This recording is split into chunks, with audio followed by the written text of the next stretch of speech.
Yes, we are live now. Hello friends, this is Himanshi and welcome to Let's Learn. तो discuss करेंगे CDP in one shot यानी child development and pedagogy in single video या एक short में। ठीक है, बिल्कुल बढ़िया रिवीजन करेंगे। अगर आप ये अकेला सेशन देखने के बाद आज से पहले अगर आपने एक दिन भी नहीं पढ़ा था सीडीपी को, तब भी बहुत अच्छा स्कोर कर सकते हैं। इवन 30 आउट ऑफ 30 ला सकते हैं सीटेट में। इसके अलावा किसी भी एग्जाम में अगर आप जाकर के बैठ जाइए, चाहे वो एचटेट हो, कोई भी टीचिंग का एग्जाम हो, आप सीडीपी में अच्छा करेंगे, एवरेज लोगों से काफी ऊपर रहेंगे। सिर्फ एक सेशन की बात कर रही हूँ मैं।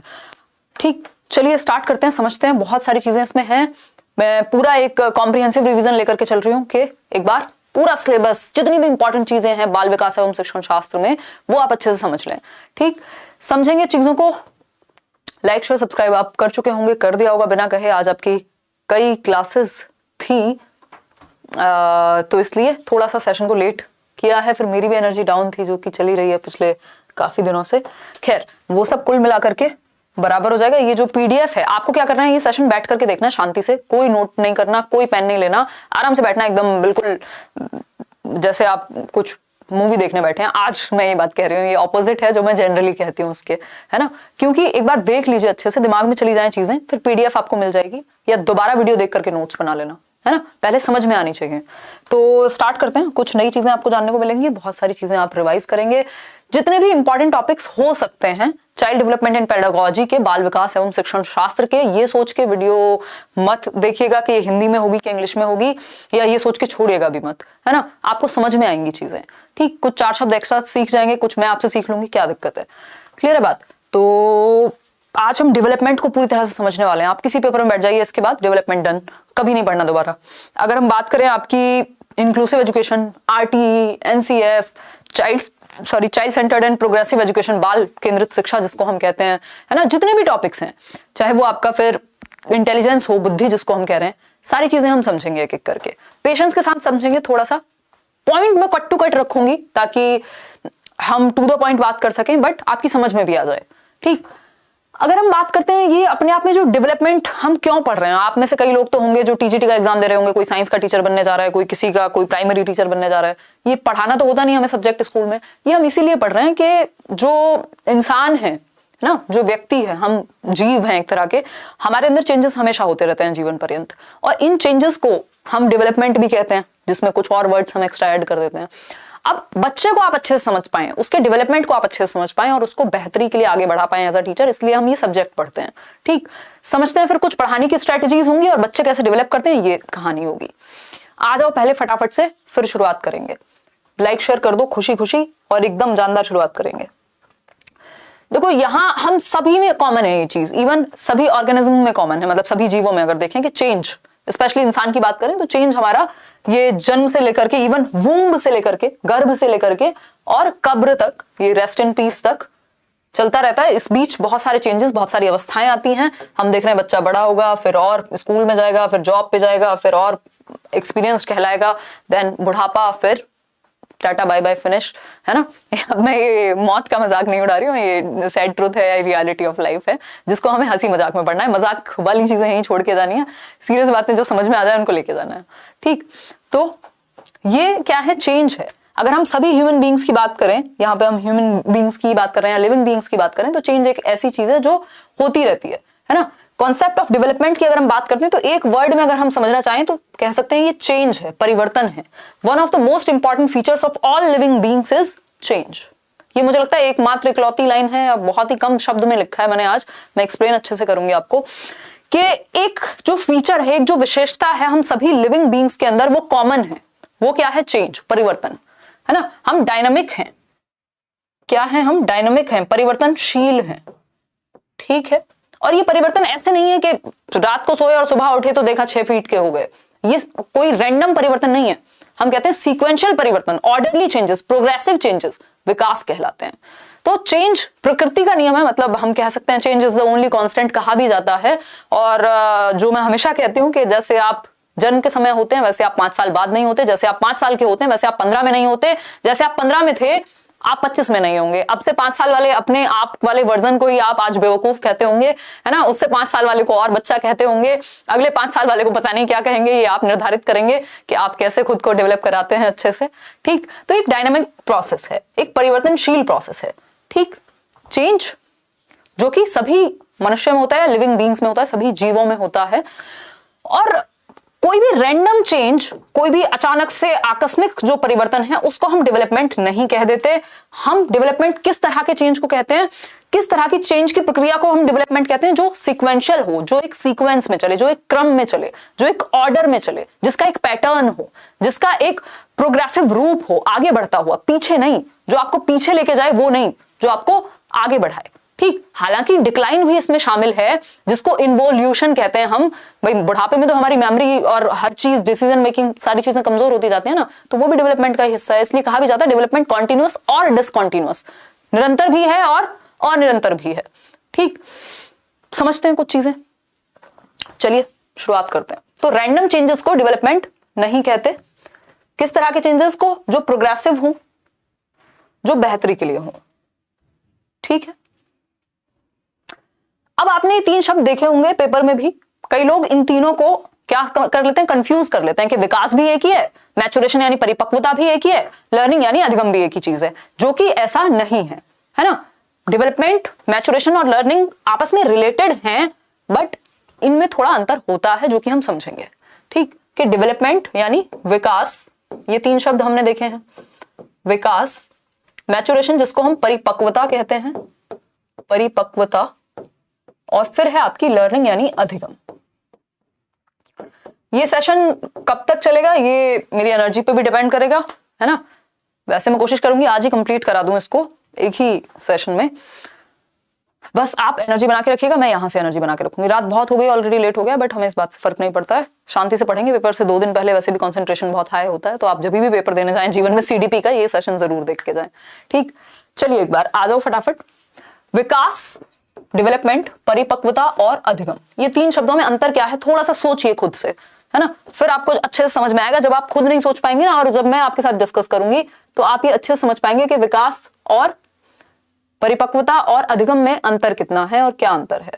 ठीक है जी, बात देखिए फटाफट। अगर हम बात करते हैं डेवलपमेंट की, तो डेवलपमेंट वो चेंजेस हैं जो एक सीक्वेंस में होते हैं। ठीक, यानी एक ऑर्डर, एक क्रम में होते हैं, जिनका एक सेट पैटर्न होता है।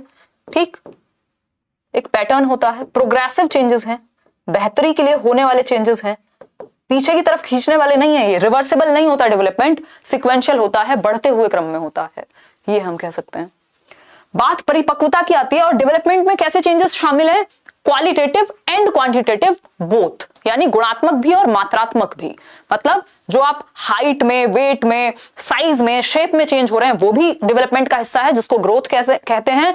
और जो आप बुद्धि में, जो आप अपनी समझ में, जो अपने मॉरल्स में, जो अपनी वैल्यूज में आप डेवलप कर रहे हैं, वो भी विकास का ही हिस्सा है। तो डेवलपमेंट में क्वालिटेटिव एंड क्वांटिटेटिव दोनों ही तरह के परिवर्तन शामिल हैं। बात रही अगर मैचुरेशन की, तो मैचुरेशन वो प्रक्रिया है जो हमारी बायोलॉजी से रिलेटेड है, highly related with our biology, यानी हमारे जीन्स से रिलेटेड है। ठीक, जैविकता से रिलेटेड है, हाईली रिलेटेड विद हेरिडिटी। अगर मैं एक शब्द में कहूं, बायोलॉजी या फिर हेरिडिटी, आनुवंशिकता जिसको हम कहते हैं। ठीक, जो हमारी हेरिडिटी, जो हमें जेनेटिक मटेरियल मिला है अपने पेरेंट्स से, ठीक, उन जेनेटिक्स से रिलेटेड है मैचुरेशन। कैसे? बच्चा बड़ा होता है, अगर उसके पैरों में जान नहीं है, वो खड़ा हो सकता है क्या? नहीं होगा। तो पैर तो बचपन से थे, लेकिन जान बाद में आई है। ये मैचुरेशन के साथ आई, ये परिपक्वता के साथ आई। बच्चे की आंखें तो बचपन से थी, जन्म से थी, बट वो पढ़ सके, इतना विजन, इतनी क्लैरिटी, ये मैचुरेशन से आई है। ये किससे आई है? परिपक्वता से आई है। इसको आप ट्रेनिंग से नहीं ला सकते। आप सिखा सकते हैं ट्रेनिंग देकर के किसी को, आप मैचुरेशन नहीं करा सकते। ठीक है, तो मैचुरेशन एक ऐसी प्रक्रिया है जो अनफोल्ड होती है टाइम के साथ, अपने आप आपके अंदर जो बायोलॉजिकल चेंजेस आते हैं। थोड़ा सा और आगे जाएं तो जब बच्चा क्या है, जंप करने लगेगा, क्रिकेट खेलने लगेगा, ये सारी क्षमताएं कहां से आ रही हैं? अब उसके अंदर वो परिपक्वता आई है बॉडी में। ये वो बॉडीली चेंजेस हैं जो टाइम के साथ अनफोल्ड होते हैं। जैसे अगर हम प्यूबर्टी प्रोसेस की बात करें, तो हार्मोनल चेंज होता है, चाहे वो लड़कियां हो चाहे वो लड़के हो। वो कहां से आएगा? वो किसी ने ट्रेनिंग थोड़ी दी है कि इस टाइम पे दाढ़ी मूंछ आएंगी।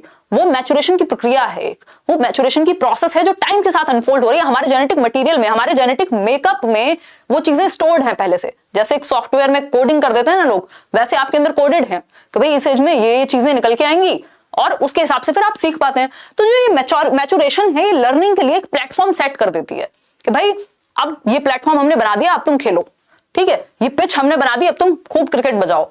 ये मैचुरेशन से आएगा, ये मैचुरेशन से आएगा कि आपके अंदर अगर मैच्योरिटी आ गई है तभी आपकी आंखें पढ़ने के लायक बनेंगी। ऐसा नहीं हो सकता ना कि आप एक दिन के बच्चे को और कहें कि पढ़ के दिखाओ, देखो कितना समझ में आ रहा है ये, ठीक, या फिर साइकिल चला लो, ठीक, वो एज के साथ आएगा। क्लियर है बात? या उसमें इतने हार्मोनल चेंज आ जाए कि आवाज में चेंज आ जाए, वो टाइम के साथ आएगा। तो टाइम के साथ जिन पे ट्रेनिंग का फर्क नहीं पड़ता, मैचुरेशन पे ट्रेनिंग का कोई फर्क नहीं पड़ता, या हम कह सकते हैं कोई खास फर्क नहीं पड़ता। बात अगर हम लर्निंग की करते हैं तो लर्निंग एफर्ट से आती है। अभी मैं और आप यहां जुड़े हुए हैं, मैं आपसे बहुत सारी चीजें डिस्कस करूंगी आज, जितने भी घंटे हो, 1 घंटा हो, 2 घंटा हो, 3 घंटा हो, ठीक, इसमें ये जो लर्निंग है, जो आप सीख रहे हैं और जो मैं आपके साथ डिस्कस कर रही हूं, ये एफर्ट से आया है ना, ये प्रयास से सीखा गया है, ये ट्रेनिंग का इस पे प्रभाव होगा, इसके एनवायरमेंट का इस पे प्रभाव होगा। तो ये एफर्ट से आती है। एफर्ट से आने वाले बिहेवियरल चेंज को, relative change in behaviour is known as learning, यानी व्यवहार में लगभग स्थायी परिवर्तन को हम अधिगम कहते हैं, ठीक। तो ये एफर्ट से जो चेंज आएगा हमारे बिहेवियर में, या ट्रेनिंग से जो चेंज आएगा हमारे बिहेवियर में, जो रिलेटिवली परमानेंट होगा, ऐसा नहीं बुखार आया तो भूल गए सब कुछ, ठीक, व्यवहार में लगभग स्थिर परिवर्तन, रिलेटिवली परमानेंट चेंज अधिगम कहलाएगा। इस पे एनवायरनमेंट का बहुत बड़ा प्रभाव है, ट्रेनिंग का बहुत बड़ा प्रभाव है लर्निंग पर। और मैचुरेशन से फायदा मिलता है चीजें सीखने में। अगर आप मैच्योर हो गए बायोलॉजिकली तो आप जल्दी सीख जाएंगे, ठीक। तो वो मैच्योरिटी सेट कर देती है स्टेज, किसके लिए? लर्निंग के लिए, एक प्लेटफॉर्म बना देती है, आसानी होती है सीखने में। तो एक तरह से मैच्योरिटी, डेवलपमेंट और लर्निंग का आपस में रिलेशन क्या हुआ? इन तीनों का एक अच्छा पॉजिटिव रिलेशन हम कहेंगे कि जो विकास है, मैचुरेशन और लर्निंग आपस में संबंधित हैं, एक दूसरे को प्रभावित करते हैं, और डेवलपमेंट में जब सब कुछ शामिल ही है ना, चाहे वो मैच्योरिटी हो, चाहे वो फिर आपका, इवन हम ये कह सकते हैं कि प्रभावित करने वाला कारक है मैच्योरिटी। डेवलपमेंट भी अच्छे से होगा अगर बच्चे में मैच्योरिटी टाइम के साथ आ रही है, ठीक। एक और चीज हमने पढ़ी, ग्रोथ, वो भी इसी का हिस्सा है, ठीक। तो ये 3 चीजें जिनके बीच में हमें रिलेशन समझना जरूरी है, एक दूसरे को प्रभावित करती हैं। बट डेवलपमेंट ओवरऑल एक प्रक्रिया है जिसमें इतने सारे प्रोग्रेसिव, सिक्वेंशियल, ऑर्डरली पैटर्न वाले चेंजेस शामिल हैं। मैचुरेशन एक बायोलॉजिकल या हेरिडिटरी मेन कैरेक्टरिस्टिक है जो हमारी हेरिडिटी से एज के साथ आएगा, ठीक। बॉडी से संबंधित ज्यादा बायोलॉजिकल परिवर्तन इसमें ज्यादा होते हैं। लर्निंग एक ऐसी चीज है जो हम एफर्ट से सीखते हैं और रिलेटिवली परमानेंट चेंज हमारे व्यवहार में हो जाता है। ये सारी कहानी आपके दिमाग में क्लियर होगी, मैं ऐसा मान के चल रही हूं। अभी डेवलपमेंट को और डिटेल में समझेंगे। देखिएगा एक बार, बहुत सारी चीजें हम समझने वाले हैं, बिल्कुल पेशेंस के साथ समझेंगे, और एक एक शब्द इंपॉर्टेंट होगा। मैं आपका समय यहां खराब नहीं करूंगी, बिल्कुल भी काम की बातें हम कर रहे होंगे। अगर मैं कोई स्टोरी भी सुना रही हूं तो वो आपके काम की है ना, तभी हम उस पर बात करेंगे। देखिए, डेवलपमेंट की अगर हम बात करें विशेषताओं की, तो ये इतनी सारी क्या, इससे भी डबल विशेषताएं हो सकती हैं, बट मेन पॉइंट्स हम डिस्कस करने वाले हैं। डेवलपमेंट क्या है? एक लाइफ लॉन्ग प्रोसेस है, एक जीवन पर्यंत चलने वाली प्रक्रिया है, जो वूम टू टूम्ब जाएगी, कॉन्सेप्शन टू डेथ जाएगी। वूम टू टूम्ब का क्या कॉन्सेप्ट है भाई? जब से आप मां के गर्भ में हैं और जब तक आप कब्र में जाएंगे। अब कई लोग यहाँ अपने रिलीजन पे आ जाएंगे कि हम तो कब्र में नहीं जाएंगे, हम तो कुछ और होगा हमारा, तो है ना। तो जब तक भी आप खत्म नहीं हो जाते, जब तक आपका जीवन खत्म नहीं हो जाता, तब तक आप डेवलपमेंट आपका चलता रहता है। जो विकास की प्रक्रिया है वो सतत प्रक्रिया है, कॉन्टिन्यूअस है, लाइफ लॉन्ग है, जीवन पर्यंत है, कभी भी रुकती नहीं है, ठीक है, कभी भी रुकती नहीं है। इसमें डिक्लाइंस आते हैं, उन डिक्लाइंस को इन्वोल्यूशन कहते हैं, अभी समझेंगे उस चीज को भी। डेवलपमेंट क्या है? एक लाइफ लॉन्ग प्रोसेस है, वूम टू टूम्ब, गर्भ से कब्र तक, या दूसरे शब्दों में कहें कॉन्सेप्शन टू डेथ, यानी गर्भाधान से मृत्यु तक चलती है। एक कॉन्टिन्यूअस प्रोसेस है, कॉन्टिन्यूअस प्रोसेस है, लगातार चलने वाली प्रक्रिया है। कुछ लोग इसको continuous as well as discontinuous भी बोलते हैं। तो अगर पेपर में आ जाए continuous as well as discontinuous, तो आप उसको गलत नहीं मानेंगे, ठीक। वैसे ऐसा होना बहुत ना के बराबर संभव है, क्योंकि आपसे अब एंड टाइम पे मजाक नहीं करेगा सीटेट, ठीक है। तो लेकिन मुश्किल क्वेश्चन अगर बनाना होगा तो बना सकता है, तो आप नकार नहीं पाएंगे कि ये डिसकॉन्टिन्यूअस नहीं है, दोनों हो सकती है। क्यों हो सकती है? कुछ चेंजेस ऐसे होते हैं जो दिखते हैं, कुछ चेंजेस ऐसे होते हैं जो नहीं दिखते, जो एक टाइम के बाद होने बंद हो जाते हैं। मतलब कुछ ऐसे एस्पेक्ट्स हैं जहां पे डेवलपमेंट आगे बढ़ता है, ठीक, लेकिन डिक्लाइन भी इसमें पॉसिबल है, गिरावट भी पॉसिबल है। भाई आप एज के साथ क्या होता है, कई लोग चीजें भूलने लगते हैं। आप अपने घर में देखते होंगे अपने मम्मी को, दादी को, यार मेरे को पहले तो सब कुछ याद रहता था, तुम्हारी उम्र में तो हम पता नहीं क्या कर लेते थे, है ना, अभी तो थोड़ा सा स्लो हो गए, है ना, स्लो साबुन बन गए। तो ये क्या है, डिक्लाइन है मेमोरी में, जो आपकी स्मृति है, अटेंशन में, सीखने की क्षमता में, ये एज के साथ होता है। इसको इन्वोल्यूशन कहते हैं, इन्वोल्यूशन कहते हैं। ठीक है, बात क्लियर है। इवोल्यूशन मतलब आगे की तरफ बढ़ रहे हैं, इन्वोल्यूशन, डिक्लाइन को इन्वोल्यूशन शब्द का हम करार देते हैं। इतनी बात हमें क्लियर है, कोई दिक्कत परेशानी, कोई दर्द समस्या इस बात को समझने में नहीं हो रही होगी। डेवलपमेंट क्या है, एक सिस्टमैटिक परिवर्तन है, सिस्टम से होगा। पहले चाइल्डहुड आएगा या इन्फेंसी आएगी, उसके बाद बच्चा जो है पहले बैठना सीखेगा, फिर खड़े होना सीखेगा, चलना सीखेगा, दौड़ना सीखेगा, एक सिस्टम है।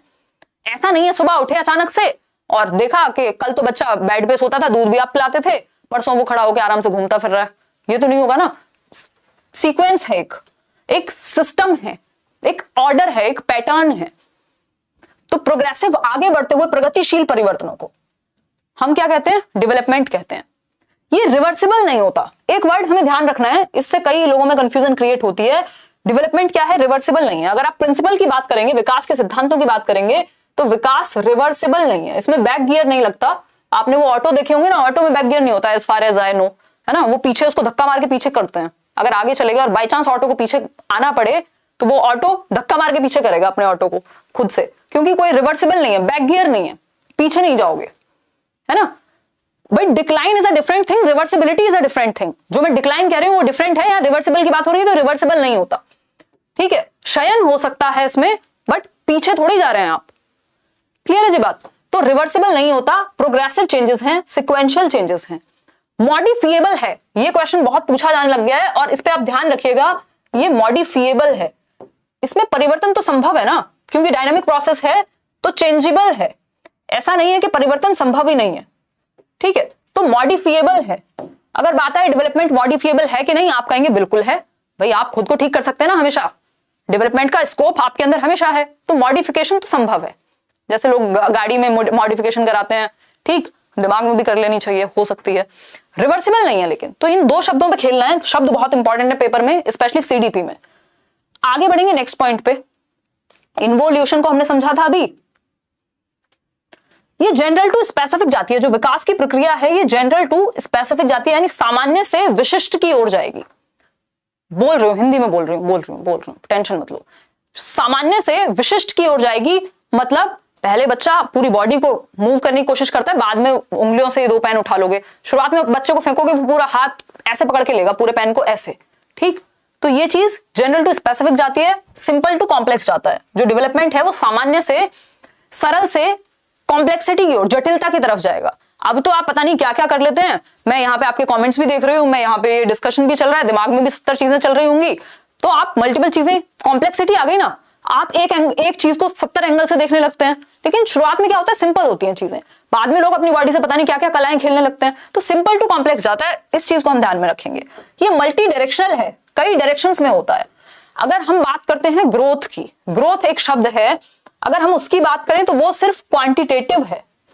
ग्रोथ क्या है, एक वर्ड है ग्रोथ, और दूसरी तरफ लिखा हुआ है डेवलपमेंट। समझिएगा, इन दोनों पे एक क्वेश्चन आता है। डेवलपमेंट अकेला ऐसा चैप्टर है जिससे 4 से 5 क्वेश्चन बनते हैं, तो इस पे थोड़ा सा टाइम लगेगा, बाकी चैप्टर्स में उतना टाइम नहीं लगेगा जितना ग्रोथ और डेवलपमेंट वाले चैप्टर में लगेगा। 4 से 5 क्वेश्चन आते हैं, क्योंकि इसमें हेरिडिटी एंड एनवायरमेंट पूछेगा आपसे स्टेजेस पूछेगा, आपसे टाइप्स पूछेगा डेवलपमेंट के, आपसे प्रिंसिपल्स पूछेगा डेवलपमेंट के, इतनी सारी चीजें पूछी जा सकती हैं। ठीक है जी, आगे बढ़े।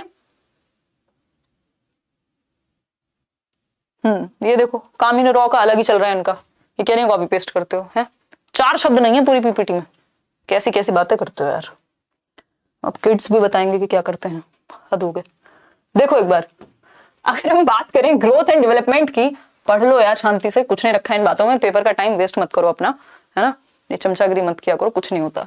देखो ग्रोथ की अगर हम बात करें, ये बच्चों वाली बातें मत करो, वृद्धि और विकास। देखो वृद्धि और विकास की अगर हम बात करें तो ग्रोथ क्या है, क्वांटिटेटिव होती है। क्वांटिटेटिव मतलब मात्रात्मक परिवर्तन, या दूसरे शब्दों में कहें तो स्ट्रक्चरल चेंजेस कहेंगे, ठीक, मात्रात्मक परिवर्तन जैसे शेप, साइज, वेट, हाइट, जिनको मापा जा सकता है, जो मेजरेबल एस्पेक्ट्स हैं, वो ग्रोथ है। जबकि स्ट्रक्चरल यानी संरचनात्मक, जो हमारी संरचना से, जैसे आपकी हाइट, बॉडी वेट, ये सब क्या कर सकते हैं, आप माप सकते हैं, आपके स्ट्रक्चर से, आपकी फिजिक से संबंधित है, आपके शारीरिक विकास से संबंधित है। जो शारीरिक पक्ष है विकास का, वो वृद्धि कहलाती है। लेकिन विकास क्या है, ब्रॉड है, ये नैरो है, अपने आप में संकुचित अर्थों में हम ग्रोथ को देखते हैं। जबकि विकास क्या है, एक ओपन प्लेटफॉर्म है, या हम कहें ब्रॉड एस्पेक्ट में देखते हैं। इसमें क्वालिटेटिव यानी मात्रात्मक चेंजेस भी, और गुणात्मक चेंजेस भी, और क्वांटिटेटिव भी, यानी आपकी साइज, शेप, हाइट, इन सब में परिवर्तन भी डेवलपमेंट का हिस्सा है। और आपकी समझ, जिसको आप माप नहीं सकते, आपकी मैच्योरिटी, जिसको आप माप नहीं सकते, वो भी विकास का ही हिस्सा है। मात्रात्मक और गुणात्मक दोनों हैं, ये बोथ है। अगर सिर्फ एक ऑप्शन हो तो आप लगाएंगे क्वालिटेटिव। कई बार ऑप्शन के हिसाब से भी क्वेश्चन आप आंसर करते हैं। दूसरे शब्दों में कहें तो ये फंक्शनल चेंजेस हैं। इसमें फंक्शनल मतलब प्रकार्यात्मक परिवर्तन, फंक्शन में चेंज। जबकि वृद्धि क्या थी, सिर्फ स्ट्रक्चरल, संरचना, आपके वो वाले चेंजेस जिनको मापा जा सकता है, जिनको मेजर किया जा सकता है। आपकी हाइट को मेजर किया जा सकता है, भाई इतने इंच है, इतने मीटर है ना। आपके वेट को मेजर किया जा सकता है किलोग्राम में, आपके शेप, साइज को मेजर किया जा सकता है, कितने मोटे हुए, कितने पतले हुए। लेकिन आपकी समझ को मेजर नहीं किया जा सकता। हो सकता है आपकी हाइट 6 फीट हो और दिमाग आपका घुटनों से भी नीचे हो। समझ पा रहे हो ना, कॉन्टेक्स्ट समझिएगा। तो ये जो बात है, ये बेसिकली कैसी हुई कि वृद्धि वो पक्ष है विकास के ही, विकास का ही एक हिस्सा है, डेवलपमेंट का ही एक पार्ट है ग्रोथ, जिसको मापा जा सकता है, जिसको आप मेजर कर सकते हैं, मेजरेबल है, स्ट्रक्चर से रिलेटेड, फिजिकल एस्पेक्ट से रिलेटेड जितने भी चेंजेस होंगे वो वृद्धि है।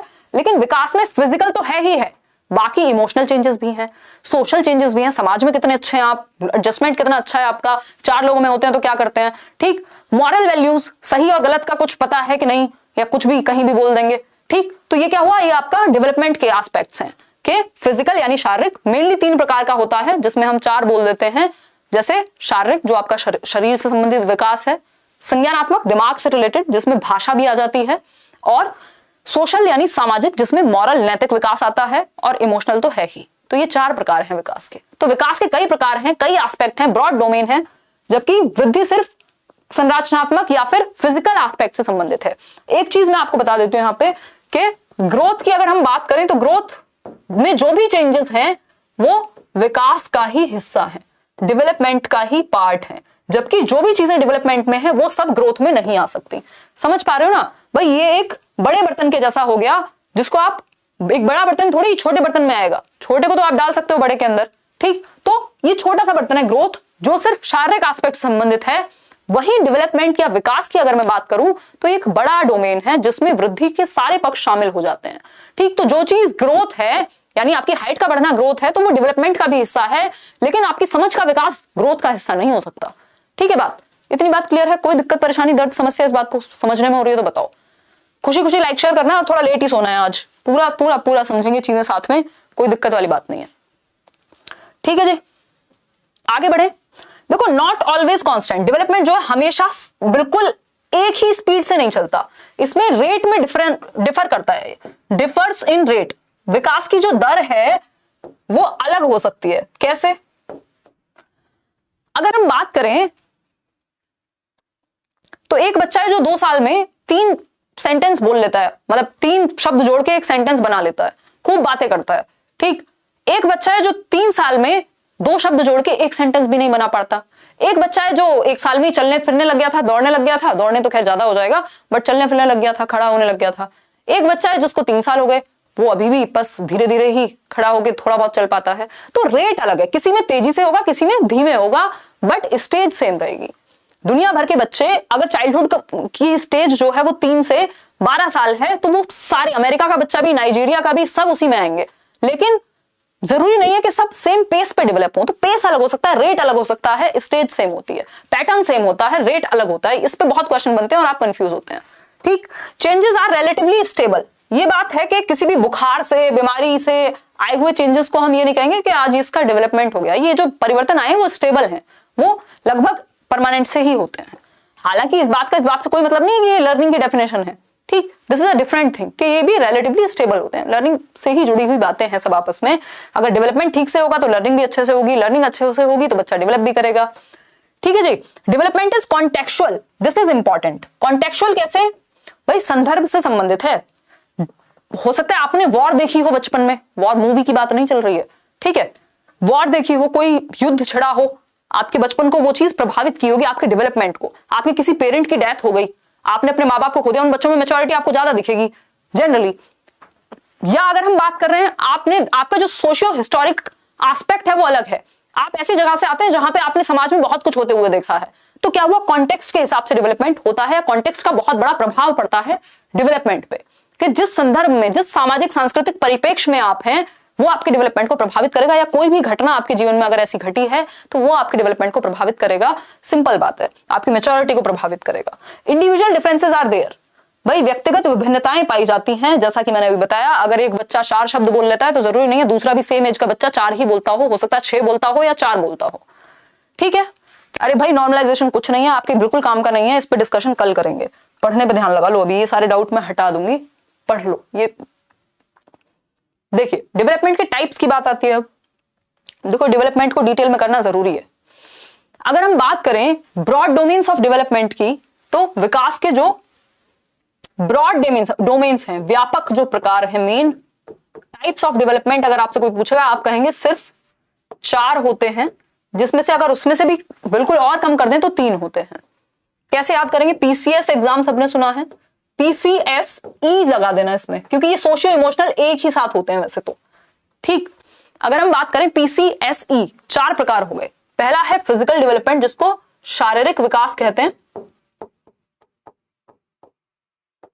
शारीरिक विकास आपके शरीर से संबंधित, ठीक, आपकी हाइट, वेट, बॉडी, ये सब यहां आ जाएंगे। आपका दौड़ना भागना, मोटर डेवलपमेंट जो है, गत्यात्मक विकास, वो यहीं आ जाएगा।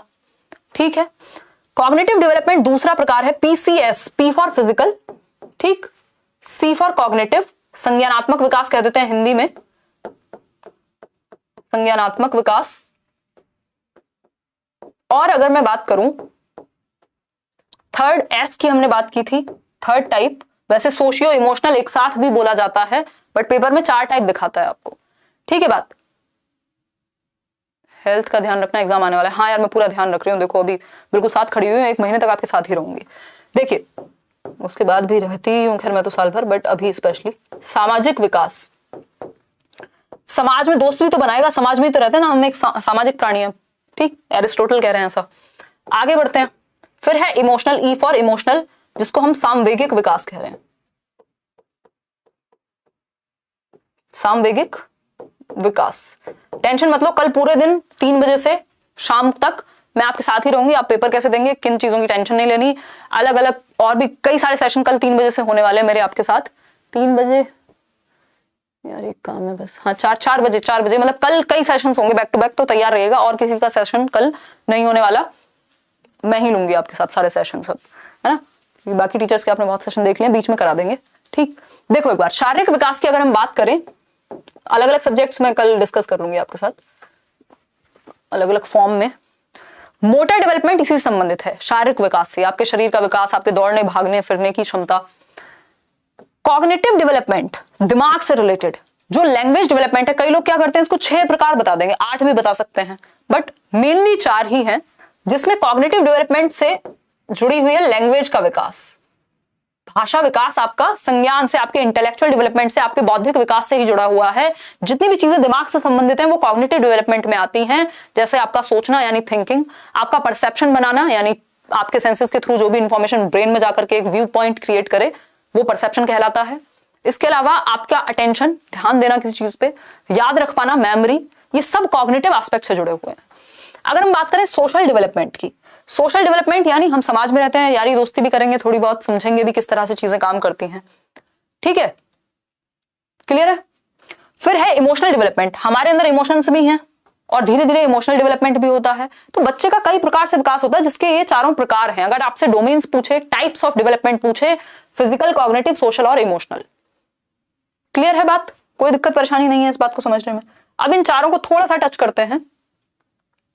अगर हम बात करते हैं, आप कहेंगे मॉरल डेवलपमेंट कहां आएगा, देखो अगर पूछे कॉन्सेप्ट्स का डेवलपमेंट कहाँ आएगा, जो संप्रत्य बनते हैं दुनिया की समझ, हम अलग अलग कॉन्सेप्ट्स बनाते हैं ना आप, तो कॉन्सेप्ट्स का डेवलपमेंट संज्ञानात्मक में, कॉग्निटिव में, दिमाग में ही बनेंगे ना कॉन्सेप्ट्स, ऐसा तो है नहीं हाथ में कॉन्सेप्ट लेके घूमते हो आप, ठीक।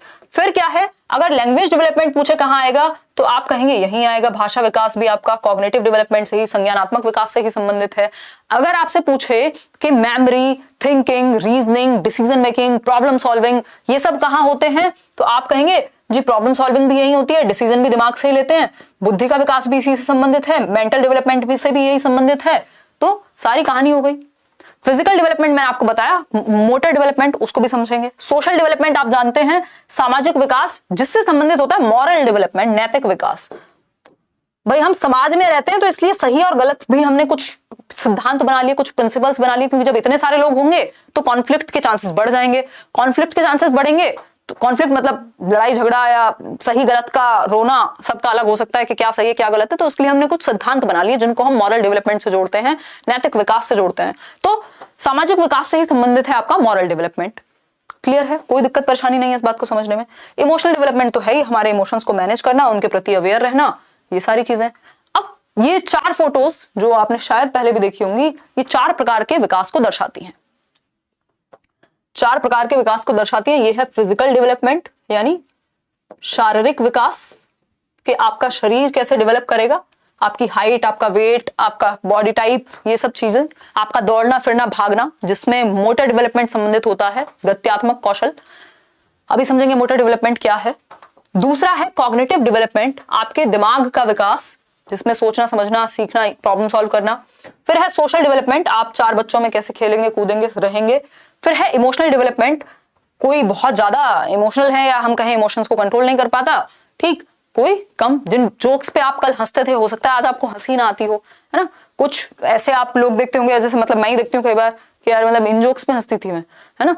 तो वो थोड़ा सा क्या है, टाइम के साथ इमोशनल डेवलपमेंट भी तो होता है ना आपका, सोशल डेवलपमेंट भी होता है कि आप किन लोगों के साथ रहना पसंद करेंगे, किन के साथ रहना नहीं पसंद करेंगे। हो सकता है आज से 4 साल पहले जो चीजें आपको पसंद हो, जो लोग आपको पसंद हो, जो जोक्स आपको पसंद हो, जो आदतें आपको पसंद हो, वो 4 साल बाद ना रहे। तो ये सब क्या है, ये सोशल इमोशनल डेवलपमेंट का ही पार्ट है, इवन कॉग्निटिव का भी पार्ट है ना। डेवलपमेंट हमारे कई आयामों में होता है, यानी आप देख रहे हैं ये डिफरेंट डिफरेंट डोमेन्स हैं, इसीलिए हम मल्टी डायमेंशनल कहते हैं किसको, डेवलपमेंट को, या मल्टी डायरेक्शनल कहते हैं, अलग अलग दिशाओं में होता है और ये सब आपस में संबंधित हैं। जितने भी प्रकार हैं डेवलपमेंट के, भाई अगर आपके अंदर शारीरिक या हार्मोनल चेंज हो रहे हैं तो वो आपके इमोशंस को, आपके सोशल डेवलपमेंट को, आपके दिमाग को भी तो प्रभावित करेंगे ना। तो एक डेवलपमेंट दूसरे डेवलपमेंट से जुड़ा हुआ है, अगर शरीर में चोट लगेगी तो मन भी परेशान होगा, ये क्या है, इमोशनल डेवलपमेंट से फिजिकल जुड़ गया, दिमाग भी परेशान होगा, कॉग्निटिव जुड़ गया। अगर हम बात करें सोशल, आप सोसाइटी में हो सकता है बहुत ज्यादा रहना ना पसंद करें, उस समय पे कोई घटना अगर घट जाए तो ये क्या, वो आपस में सब संबंधित है, इंटर रिलेटेड है सारे प्रकार डेवलपमेंट के। इतनी बात क्लियर है, कोई दिक्कत परेशानी इस बात को समझने में मेरे ख्याल में तो नहीं होनी चाहिए। अब स्टेजेस पे आते हैं जहां से क्वेश्चन आना ही है, भाई एक एक क्वेश्चन सबसे आता है। ये डेवलपमेंट में जो भी आप पढ़ रहे हैं ये सब काम का है, ऐसा कुछ भी नहीं है जो काम का ना हो। ईवीएस की क्लास में कराऊंगी ना, कल हम कुछ मॉक टेस्ट करने वाले हैं अलग अलग सब्जेक्ट के, टेंशन मत लो, और भी क्लासेस होंगी, अभी तो पेपर चलेगा ना आपका, कोई दिक्कत वाली बात नहीं है। देखो अब तबीयत खराब हो गई इस बार तो क्या करें, वैसे पूरी भरपाई उसकी की गई है, बाकी सभी टीचर्स ने आपकी भरपूर मदद की है, पुराने वीडियोस से जो भी मैंने नए भी इवन जितने भी डिस्कस किए ही हैं। देखो एक बार अगर हम बात करते हैं किस चीज की, फिजिकल डेवलपमेंट की, तो फिजिकल डेवलपमेंट में जरूरी हो जाता है एक बात को समझना, विच इज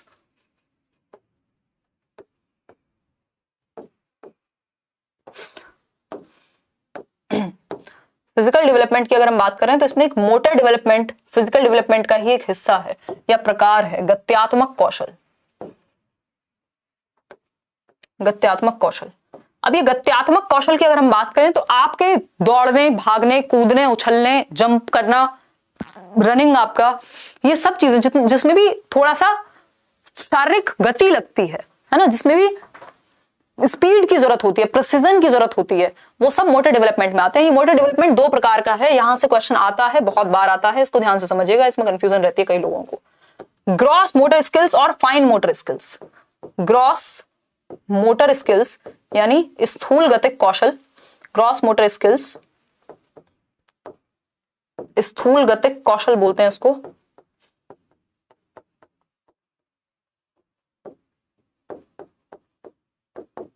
और फाइन मोटर स्किल्स।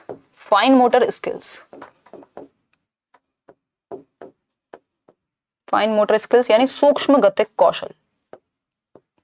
सूक्ष्म गतिक कौशल, फाइन मोटर स्किल्स। ग्रॉस क्या है? ग्रॉस वो जिसमें आपके बड़े बॉडी पार्ट्स यूज हों। स्थूल गतिक क्या है? जिसमें आपके बड़े शरीर के हिस्से यूज हों, जैसे आपकी पूरी ये आर्म जिसको हम बाजू कह रहे हैं या जो भी कहेंगे आप, ठीक, आपके पैर, टांगे, आपकी आर्म्स हुई, आपकी लेग्स हुई, ये जो बड़ी मांसपेशियां हैं आपकी या जो आपकी बॉडी पार्ट्स हैं बड़े, उनमें उनको जब यूज किया जाएगा तो वो ग्रॉस मोटर में आएंगे।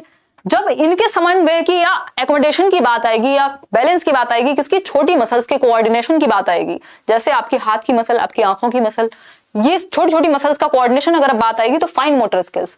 अगर पूछा जाए लिखना किससे संबंधित है, आप कहेंगे फाइन मोटर स्किल्स से, फाइन से संबंधित है। ग्रॉस टू फाइन जाता है, ये भी याद रखेंगे। पहले बड़ी मांसपेशियों पे कंट्रोल आता है, बाद में छोटी छोटी, जैसे आप कैच करना सीखते हैं फाइन मोटर स्किल्स में आएगा, आप लिखना सीखते हैं, आप ड्रॉ करना सीखते हैं, या आप कढ़ाई बुनाई लिखाई ये सब सीखते हैं, कहां पे आएगा? फाइन मोटर में।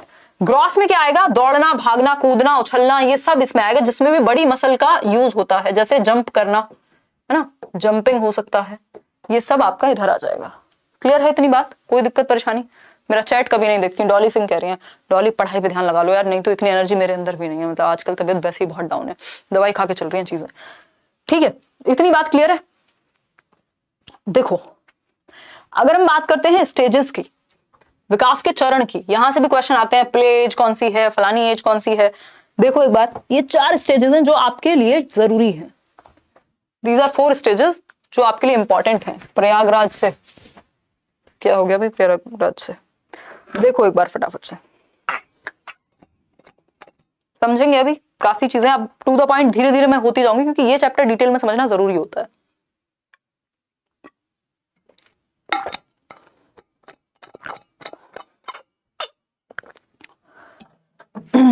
एक मिनट का ब्रेक लेंगे, मतलब ब्रेक तो क्या ही लेंगे, कुछ सेकंड्स का ब्रेक तो ओवरऑल ही हम 4-5 मिनट से ज्यादा नहीं लेंगे, चाहे आज कितने भी देर ये चले सेशन।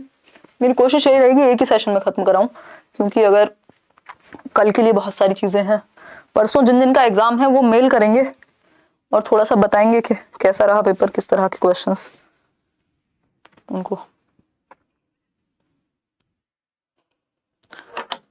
देखिए, अगर हम बात करें स्टेजेस ऑफ डेवलपमेंट की, इजी आएगा पेपर, टेंशन लेना मत, सिलेबस के अकॉर्डिंग ही आएगा, जैसे आता रहा है वैसा ही आएगा। क्योंकि अगर आप सीटेट की वेबसाइट खोल के देखेंगे तो आपको वहां पे पता लग जाएगा कि टाइप वही है क्वेश्चंस का, कोई ऐसा नहीं है, कोई अचानक से कुछ ऐसा नहीं हुआ है। देखो एक बार, अगर हम बात करते हैं स्टेजेस ऑफ डेवलपमेंट की, विकास के चरणों की, तो 4 स्टेजेस आपके लिए इंपॉर्टेंट हैं, है ना। वैसे तो होती है प्री नेटल भी, जिसको हम कहते हैं गर्भावस्था, जन्म से 9 महीने पहले की अवस्था, जहां एक सिंगल सेल्ड ऑर्गेनिज्म, एक जीव जो सिर्फ एक सेल का था, वो पूरा एक ह्यूमन बॉडी में कन्वर्ट हो जाता है 9 महीने के अंदर, अपनी वूम के अंदर ही, माँ के गर्भ के अंदर ही। ठीक, लेकिन ये इंपॉर्टेंट उतना है नहीं हमारे लिए। हमारे लिए इंपॉर्टेंट है ये 4 स्टेजेस। हमें अडल्टहुड भी इंपॉर्टेंट नहीं है कि एक 20 साल का व्यक्ति है, हमें क्या करना है, स्कूल में थोड़ी पढ़ते हैं 20 साल के बच्चे, अरे exceptions are there, but adolescence तक 16, 17, 18 साल तक बच्चा स्कूल से बाहर चला जाता है और हमारे लिए स्कूल की कहानी है समाप्त हो जाएगी। ठीक, आपके क्वेश्चन कभी भी एडोलेसेंस से ऊपर के नहीं जाएंगे, एडोलेसेंस भी कम ही क्वेश्चंस आते हैं, बट पूछ भी लेता है कई बार। ठीक, डिपेंड करता है आप कौन सी स्टेज का पेपर देने जा रहे हैं। पेपर 1, पेपर 2 दोनों के लिए ये सेशन। अगर हम बात करें, कोई कह रहा है नॉर्मलाइजेशन लग गया है मैम, अरे टेंशन मत लो यार, मैं एक बार देख के बता दूंगी क्या सीन है। सीटेट में नॉर्मलाइजेशन का तो कोई लॉजिक भी नहीं बनता, बट ठीक है। देखो, जो प्रोसेस है वो सबके लिए है, तो उस पर उतना डरा मत करो। देखो समझो, अगर हम बात करते हैं इन्फेंसी की, इन्फेंसी जन्म से 2 वर्ष की अवस्था है, बर्थ टू 2 ईयर्स या 0 to 2 ईयर्स, क्योंकि ईयर्स, 1 ईयर तब कहलाएगा जब 365 दिन हो चुके होंगे, तब तक 0 ही रहेगा। अर्ली चाइल्डहुड की अगर हम बात करें तो अर्ली चाइल्डहुड क्या है, 2 से 6 वर्ष, कई जगह पे 3 से 6 वर्ष मिलेगा। लेटर चाइल्डहुड, उत्तर बाल्यावस्था 6 से 12, 6 से 12, क्योंकि चाइल्डहुड को 2 स्टेजेस में बांट दिया गया है। एडोलेसेंस है 12 से 18, अगर पूछे WHO के अकॉर्डिंग तो 10 से 19 साल। ठीक, तो ये 4 स्टेजेस हैं जो इंपॉर्टेंट हैं। समझते हैं एक बार चीजें। देखिए, अगर बात करते हैं इन्फेंसी की, तो इन्फेंसी है शैशवावस्था, फटाफट से समझते जाइएगा। शैशवावस्था, जन्म से 2 साल, birth to 2 years of age, या 0 to 2 years। इसमें क्या होगा, बच्चे की बहुत तेजी से शारीरिक विकास होता है, फिजिकल डेवलपमेंट बहुत तेजी से होता है, रैपिड होता है। बेसिकली हर प्रकार का विकास ही बच्चे में तेजी से ही होगा इस स्टेज में, स्पेशली शारीरिक विकास तेजी से होगा, है ना, फास्ट होगा, जो रेट है विकास की दर तेज ही होगी। ठीक, इसको टॉय एज कह देते हैं कई बार, क्योंकि 6 महीने 7 महीने का बच्चा होगा, आप उसके हाथ में खिलौना पकड़ा देंगे। ठीक, इस पे कॉन्फ्लिक्ट रहता है, बट अगर आपको एक नंबर लेना है तो सीधी सी बात है, इस पर चर्चा कभी और करेंगे, पेपर से 2 दिन पहले इस पे चर्चा नहीं करेंगे कि क्यों कहते हैं। बाकी एक बात यहाँ पे सिंपल है कि बच्चा खिलौनों से खेलने की अवस्था है उसकी। ठीक, 1 साल तक आते आते भी आप उसके हाथ में खिलौने पकड़ा ही देते हैं। ठीक है, आगे बढ़ेंगे, और कुछ बहुत ज्यादा जानने के लिए है नहीं। सभी प्रकार का विकास तेजी से होता है, स्पेशली शारीरिक विकास। बच्चे की जो हाइट वाइट देखते हैं आप, इतना सा होता है, 1 साल में बड़ा हो जाता है काफी हद तक। अगर हम बात करते हैं अर्ली चाइल्डहुड की, जिसको हम 2 से 6 वर्ष कहते हैं, 2 to 6 years of age, early childhood, 2 to 6 years of age। अब अगर अर्ली चाइल्डहुड की बात करें, ये इंपॉर्टेंट है। सबसे पहला क्वेश्चन, प्ले एज। ठीक है, ये कितना भी आपसे कोई कॉन्फ्लिक्ट करे, आप खेलने की अवस्था इसी को कहेंगे, है ना। बच्चा 2 लोगों में मिलके, 4 लोगों में मिलके धीरे धीरे खेलने लगता है। ठीक, हालांकि वो मिलके नहीं खेलेगा, बट बाकी लोगों के साथ खेलने की उसकी एज है। ठीक है, चाहे वो खिलौनों से खेले, चाहे वो किसी और बच्चे के साथ खेले, ग्रुप में नहीं तो 1-2 बच्चे के साथ तो खेल ही लेता है। ठीक, अगर हम बात करते हैं, इसको प्ले वे एज भी कह देते हैं, क्योंकि इसी एज में आप प्ले वे में छोड़ के आ रहे हैं। अगर हम बात कर रहे हैं एरिक्सन की, तो वो भी इसको प्ले एज के नाम से ही देख रहे हैं। ठीक, तो अर्ली चाइल्डहुड, प्ले एज भी कह रहे हैं इसको। दूसरा, लैंग्वेज डेवलपमेंट सबसे तेजी से होता है यहाँ, भाषा विकास बहुत तेजी से होगा। लैंग्वेज डेवलपमेंट, भाषा विकास बहुत तेजी से शूट करेगा एकदम। अगर हम बात करते हैं किसकी, फिजिकल डेवलपमेंट की, वो भी बहुत तेजी से होगा, बट इन्फेंसी से कम तेजी से होगा। इन्फेंसी अगर देखा जाए तो सबसे ज्यादा तो गर्भ के अंदर है, क्योंकि एक सेल से इतना बड़ा बन गया बच्चा, लेकिन नॉर्मल आफ्टर बर्थ कहेगा तो इन्फेंसी में सबसे तेजी से शारीरिक विकास होगा। उसके बाद अर्ली चाइल्डहुड में, लेटर चाइल्डहुड में थोड़ा सा कम तेजी से फिजिकल डेवलपमेंट होता है, हाइट वाइट थोड़ी कम बढ़ती है, बट उसमें मजबूती आती जाती है बच्चे में, और एडोलेसेंस में फिर से तेज हो जाता है। ठीक, तो फिजिकल डेवलपमेंट भी फास्ट होगा इस स्टेज में। इवन सभी तरह का कॉग्निटिव डेवलपमेंट भी खूब तेज ही होता है। हर प्रकार का विकास यहाँ तेज पाया जाएगा 2 से 6 वर्ष में। ठीक, लैंग्वेज अगर पूछे, सोशलाइजेशन भी बहुत तेजी से होगा। Fastest stage of language development, fastest stage of language development आप कहेंगे यही है। सोशलाइजेशन, सामाजिकरण के लिए भी सबसे ज्यादा, क्योंकि भाषा का विकास हो रहा है तो बाकी चीजें भी बढ़ रही हैं तेजी से। ठीक, प्ले स्टेज तो है ही। थर्ड है लेटर चाइल्डहुड, 6 से 12 वर्ष, ये स्कूल की अवस्था है। इसको क्या कहेंगे, स्कूल एज कहते हैं। सबसे पहले तो गैंग एज कहते हैं, समूह अवस्था, टोली अवस्था कह देते हैं कई लोग। ठीक है, क्योंकि बच्चा अब प्रॉपर स्कूल में चला गया। 6 साल का बच्चा पहली कक्षा में आता है। ठीक, पहली क्लास में आएगा 6 साल का बच्चा, तो सिंपल बात है कि अब वो ग्रुप्स में रहने लगेगा, गैंग एज या ग्रुप एज। दूसरा, अगर हम बात करें यहाँ पे, स्कूल एज तो है ही, क्योंकि 6 साल के बच्चे को आप पहली क्लास में एडमिशन दिला रहे हैं। इसके अलावा अगर हम बात करें, इसको लेटेंसी स्टेज कहा है सिगमंड फ्रॉइड ने। ठीक, एरिक एरिक्सन ने इसको इंडस्ट्री वर्सेस इंफीरियोरिटी कहा है। Industry versus inferiority, inferiority. ठीक, ये सारी कहानियां हैं। इस स्टेज में फिजिकल डेवलपमेंट होता है, बट थोड़ा कम। सब ज्यादा तेज था इन्फेंसी में, फिर थोड़ा सा कम हुआ अर्ली चाइल्डहुड में, अब कम हुआ काफी, और फिर एकदम से बढ़ेगा किसमें, एडोलेसेंस में, इसकी नेक्स्ट स्टेज में। आगे बढ़े, हाँ डर्टी कह दो आप, दाग अच्छे ही होते हैं ना, आप देखते हो ऐड, इसी उम्र का बच्चा है। एडोलेसेंस की अगर हम बात करें तो 12 से 18 साल किशोरावस्था, यहां से भी कई क्वेश्चन पहले पूछे जा चुके हैं और पूछे जा सकते हैं। ठीक, जैसे ट्रांजिशनल पीरियड, परिवर्तन का काल, ट्रांजिशनल पीरियड, परिवर्तन का काल। ठीक है, ट्रांजिशन का टाइम है। ब्रिज एज भी बोल देते हैं, या ब्रिज एज नहीं बोलेंगे, ब्रिज बोलेंगे बेसिकली इसको। एक पुल के जैसा माना जाएगा चाइल्डहुड और अडल्टहुड के बीच का, क्योंकि बच्चा इससे पहले चाइल्डहुड की एज में था, इसके बाद वो अडल्टहुड में चला जाएगा, यानी वयस्क हो जाएगा, लेकिन बीच का जो ब्रिज है, इस ब्रिज को एडोलेसेंस कह रहे हैं।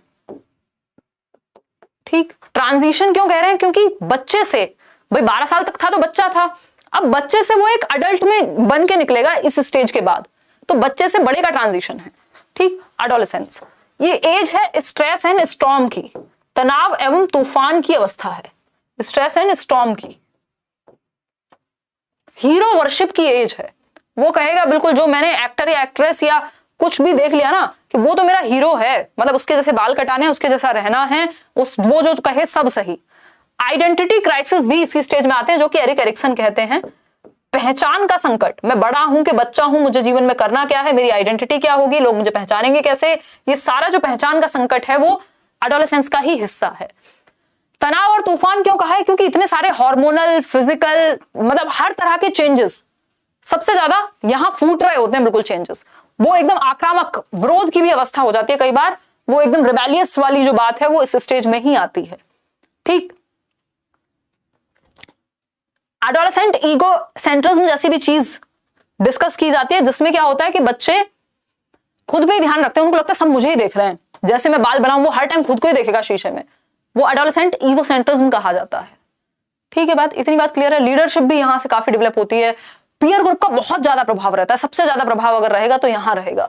क्यों? क्योंकि उसको वैसी ही बाइक लेनी है जैसी उसके दोस्त ने ली है, ठीक है। दोस्तों में इज्जत खराब हो जाएगी अगर आप साइकिल से चले गए, तो बाइक से तो कम से कम जाना है, क्योंकि मेरे दोस्त के पापा जो है सारे वो बाइक से ही आते हैं, तो ये किशोरावस्था है। क्लियर है बात? कोई दिक्कत परेशानी नहीं है इस बात को समझने में। तूफान की, तनाव एवं तूफान, स्टैनली हॉल ने कही है ये बात। Stress and storm, Stanley hall एक व्यक्ति है जिनकी बुक का नाम भी है एडोलेसेंस, स्टैनली हॉल। क्लियर है ये बात? आगे बढ़ेंगे, ये सारी बातें ध्यान में रखनी है। ब्रिज पीरियड या ब्रिज गैप, ट्रांजिशनल पीरियड, तनाव एवं तूफान, स्ट्रेस एंड स्टॉर्म की एज, ये सारी चीजें।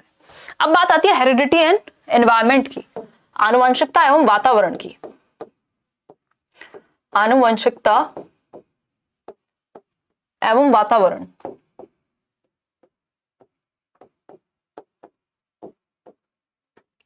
एक, हाँ, इमेजिनरी ऑडियंस भी रहती है बिल्कुल दिमाग में, उसको लगता है हर कोई देख रहा है, इमेजिन कर रहा है वो ऑडियंस को। आनुवंशिकता एवं वातावरण, इसको नेचर और नर्चर की डिबेट भी कहा जाता है। अगर हम समाज के पक्ष में देखें तो नेचर मतलब प्रकृति एवं पोषण विवाद कहा जाता है इसको, प्रकृति एवं पोषण विवाद, नेचर एंड नर्चर। नर्चर मतलब एनवायरमेंट, जैसे आप पौधे को नर्चर कर रहे हैं तो एनवायरमेंट में ही कर रहे हैं ना, पोषण। तो कई लोग कहते हैं डेवलपमेंट जो है उसका रीजन या वो होता किसकी वजह से है, या प्रोडक्ट है डेवलपमेंट किसका, हेरिडिटी का। यानी कुछ चेंजेस जो आपके अंदर हो रहे हैं वो हेरिडिटी उन पे ज्यादा हावी है, कुछ चेंजेस जो आपके अंदर हो रहे हैं वो एनवायरमेंट से ज्यादा प्रभावित है। जैसे आप एजुकेशन जो ले रहे हैं उससे आने वाले चेंजेस आपके एनवायरमेंट से रिलेटेड होंगे। आपकी आंखों का रंग, आपके बालों का टाइप, आपकी हाइट, ये सब आपकी हेरिडिटी ज्यादा डिसाइड करती है। दोनों ही इंपॉर्टेंट है, हम ये नहीं कह सकते कि सिर्फ हेरिडिटी इंपॉर्टेंट है या सिर्फ एनवायरमेंट इंपॉर्टेंट है। कुछ एस्पेक्ट में हेरिडिटी इंपॉर्टेंट है, कुछ एस्पेक्ट में एनवायरमेंट इंपॉर्टेंट है, ठीक है। और हमें दोनों की ही इंपॉर्टेंस को ध्यान में रखना है। तो डेवलपमेंट यानी विकास बराबर हेरिडिटी इनटू एनवायरमेंट, यानी विकास गुणनफल है किसका, आनुवंशिकता एवं वातावरण का, नेचर और नर्चर का, ठीक है। अगर हम बात करें, ये बात कही किसने, वुडवर्थ। उन्होंने ये इक्वेशन नहीं दी, ये नहीं लिखा उन्होंने कि ऐसे ऐसे होगा, ये तो हमने खुद बना लिया, ठीक। उन्होंने सिंपल बात कही है कि विकास की प्रक्रिया में आनुवंशिकता एवं वातावरण बराबर की भूमिका निभाते हैं, या उत्पाद है विकास किसका, विकास हेरिडिटी और एनवायरमेंट का, ठीक है। अगर हेरिडिटी की बात की जाए तो यहाँ पे ये एडिशन नहीं है, ये सब्ट्रैक्शन नहीं है, ये आपका गुणा है, ना तो भाग है यानी ना तो डिवीजन है, ना ये जोड़ है, ना एडिशन है, ना सब्ट्रैक्शन है यानी घटाना भी नहीं है, ये क्या है, मल्टीप्लिकेशन है। अब इसमें आप ये नहीं कह सकते 50% हेरिडिटी है और 50% एनवायरमेंट है, ऐसा नहीं है।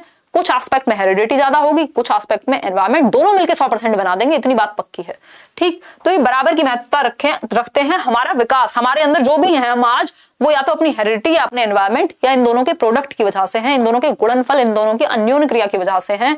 हमारे अंदर जो भी इंडिविजुअल डिफरेंसेस हैं, कुछ भी अगर हमारे अंदर है, अगर हम डेवलप भी हुए हैं तो या तो हम अपनी हेरिडिटी की वजह से या अपने एनवायरमेंट की वजह से, बाकी दूसरा रीजन दुनिया में एग्जिस्ट नहीं करता, इन दोनों में ही आते हैं सारे रीजन, ठीक। तो ये ध्यान रखना है हमें। जो बायोलॉजिकल एस्पेक्ट है उसको नेचर कहा गया है, हेरिडिटी कहा गया है, जेनेटिक एस्पेक्ट को एनवायरमेंट में आपका, चाहे वो सोशल एनवायरमेंट हो, फिजिकल एनवायरमेंट हो, मौसम हो, चाहे वो समाज हो, वो सब एनवायरमेंट का हिस्सा है। स्कूल या एजुकेशन आपकी एनवायरमेंट से ज्यादा संबंधित है। हेरिडिटी ऑब्वियसली प्रभावित करेगी। अब आता है प्रिंसिपल्स ऑफ डेवलपमेंट, विकास के कुछ सिद्धांत हैं जहां से एक क्वेश्चन 100% आता है आपका।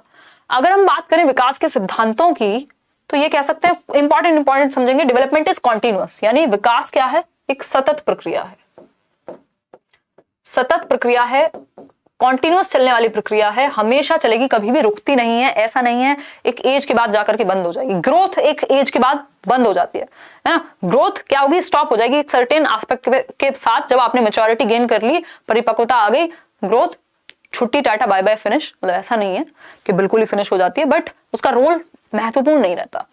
जबकि डेवलपमेंट जिसमें फिजिकल, कॉग्निटिव, सोशल, इमोशनल सारे चेंजेस हैं, वो हमेशा चलता रहेगा। तो डेवलपमेंट एक ब्रॉड डोमेन है जो हमेशा चलने वाली प्रक्रिया, लाइफ लॉन्ग चलेगा। क्या है ये, लाइफ लॉन्ग है।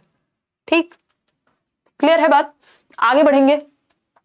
क्या कह रहे हो भाई, आपकी प्रीवियस ईयर प्लेलिस्ट देख रहा हूं, हर सब्जेक्ट की इतना बहुत है मैम, बहुत ज्यादा है निखिल, बहुत ज्यादा है। बिल्कुल बिल्कुल, टॉयज बता तो दिया भाई, इन्फेंसी, उस पर कोई कुछ भी कहता रहे। आप अगर ज्यादा आपको वो चाहिए, क्या कहते हैं उसको, सबूत, तो एक काम कीजिए, रीट का पेपर निकाल लीजिए, प्लेज देखिए, उसमें 3 से 6 मिल जाएगी आपको। उल्टा तो नहीं बोल दिया मैंने? 1 मिनट रुको, बीमार भी तो हूं आजकल मैं, रुको।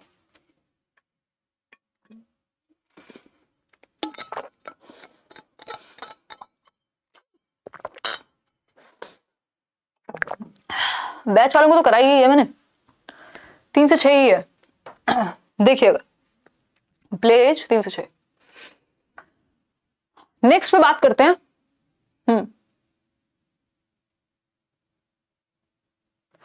चलिए, अगर हम बात करते हैं डेवलपमेंट, कल के क्वेश्चंस में कई लोगों को डाउट था, सारे क्वेश्चन सही हैं कल के, मैंने आपको पीडीएफ भी आंसर के साथ मार्क करके दिए, मैं एक बार समझा भी दूंगी, कल डिस्कस कर लूंगी। वो कई लोगों को लग रहा है 6 से 8 वर्ष का होता तो ये होता, ऐसा नहीं है, उस पर डिस्कशन करेंगे बाद में। डेवलपमेंट इज सीक्वेंशियल, एक सीक्वेंस में होगा, एक ऑर्डर में होगा, ठीक है, एक ऑर्डर में होगा, एक पैटर्न स्टेजेस में होगा। चाहे वो अमेरिका का बच्चा हो, चाहे वो तंजानिया का हो, कजाकिस्तान का हो, अफगानिस्तान का हो, कहीं का भी बच्चा हो, उसकी जो स्टेजेस हैं डेवलपमेंट की वो सेम रहती हैं। अगर चाइल्डहुड में आपके यहाँ का बच्चा 2 से 12 वर्ष के, 3 से 12 वर्ष के समय में आएगा तो वहां भी वैसे ही होगा। सीक्वेंस सबका सेम है, पहले चाइल्डहुड आएगा, बाद में एडोलेसेंस। ऐसा नहीं है पहले एडोलेसेंस आ गया, बाद में चाइल्डहुड आएगा, या बाद में इन्फेंसी आएगी। ठीक है जी।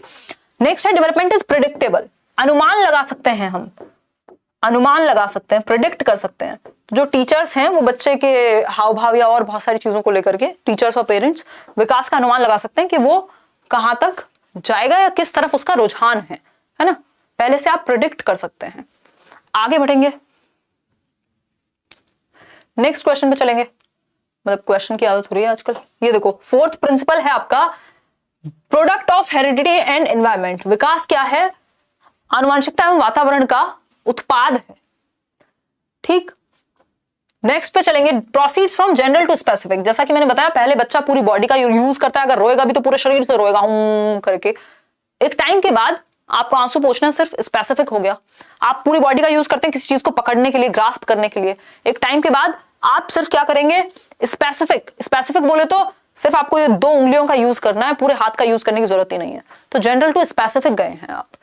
Rate of development varies person to person जाएगा भाई, इंडिविजुअल डिफरेंसेस हैं, व्यक्तिगत विभिन्नताएं हैं। प्रिंसिपल ऑफ डायरेक्शन बहुत इंपॉर्टेंट है। डायरेक्शन में 2 डायरेक्शन आती है, एक सेफेलोकॉर्डल और एक प्रॉक्सिमोडिस्टल। यहां से भी क्वेश्चन बनता है, सेफेलोकॉर्डल और प्रॉक्सिमोडिस्टल। इसको थोड़ा सा डिटेल में समझेंगे, है ना। एनर्जी मुझे भी थोड़ी सी कमी लग रही है, 12 बजे तक चलाते हैं सेशन, फिर छुट्टी करेंगे, आधा कल कर लेंगे बेशक। देखो, development is directional, principal of direction of development, principal of direction. एक तो मैं हेड माइक यूज नहीं कर पा रही हूँ, आपको इसमें लिखने की आवाज आती होगी, बट मैनेज कर लेना, क्योंकि हेड माइक से सर में हो जाता है दर्द। देखिए, डायरेक्शनल में 2 डायरेक्शन है, एक है प्रॉक्सिमोडिस्टल। सबसे पहले पढ़ते हैं हम सेफेलोकॉर्डल, सेफेलोकॉर्डल, और फिर आती है प्रॉक्सिमोडिस्टल, प्रॉक्सिमोडिस्टल। सेफेलोकॉर्डल बोले तो स्रोत पदोन्मुखी,